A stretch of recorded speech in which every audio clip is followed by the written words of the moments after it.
Welcome back, everybody. Today I'm going to teach you how to set up Grammarly on Android. This is incredibly useful if you want to catch spelling and grammar mistakes while typing on your phone, whether you're sending emails, posting on social media, or writing messages.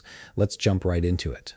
Start by opening a browser window on your device and head to www.grammarly.com.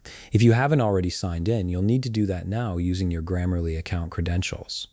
Once you've entered your details and signed in, you'll be directed to the Grammarly dashboard. This is your central hub where all your documents and settings live. You might see your recent documents loading up on the screen, which is completely normal. Just give it a moment to fully load. Once you've successfully signed in and your documents are displayed, it's time to actually set up Grammarly on your Android device. Look at the left navigation menu on your screen. This menu contains various options for managing your Grammarly experience. From this menu, click on Apps. This section is where Grammarly provides access to all its different platform integrations, making it easy to use Grammarly across all your devices. From here, you'll see a list of all the available platforms where you can install Grammarly. These might include options for desktop, browser extensions, and mobile devices.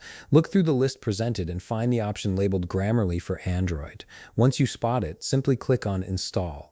This specific app is designed to work seamlessly with your Android device, allowing you to use Grammarly's powerful writing assistance directly on your phone.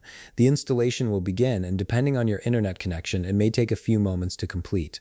Once installed, you'll be able to enable Grammarly as your keyboard or use it within supported apps.